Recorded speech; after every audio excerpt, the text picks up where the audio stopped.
the first thing you need to do if you want to start your own business is to have a good look in the mirror and ask yourself a few questions. Do you have perseverance? Do you have the ability for hard work? Do you have the discipline? Can you take disappointment? I mean, these may sound very, very fundamental, but they are integral parts of running a business. If you've got the stability and you've got the perseverance to keep going when times are tough. And times will be tough. Times will be tough.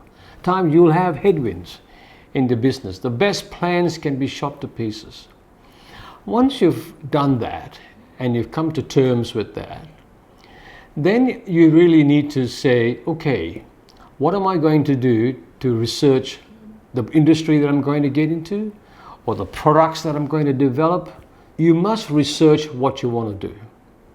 There's no point going it half-heartedly, because the market out there that a lot of people may be doing the same thing you're doing, you've got to find that little bit of difference for them to come to you.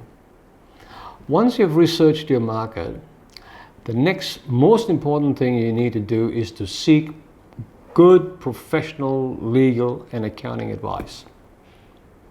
I cannot stress on that more, because at the end of the day, there are a number of entities that you can run your business through.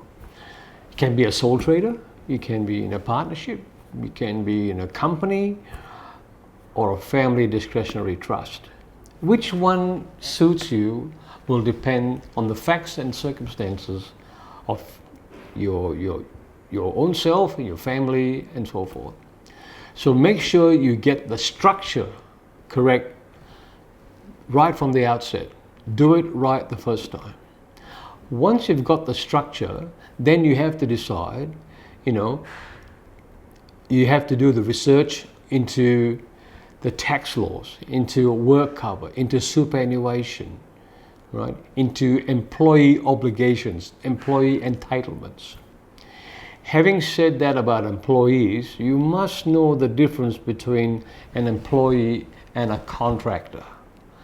That is so fundamental before you start a business, because do you employ someone as a contractor, and what are the consequences of that? Or do you employ someone as an employee, and do you understand the consequences of that? And they are totally different standards and legal requirements for each one of those. You need to consult your bank. So how are you going to finance your business? Are you going to do it through a lease of equipment, or are you going to put a lot of your money in as a deposit to start off with? What's the leverage you're going to leverage, meaning how much you're going to borrow? How are you going to service those borrowings, because you haven't started anywhere? There's no records, there's no financials to show the bank. How are you going to convince them?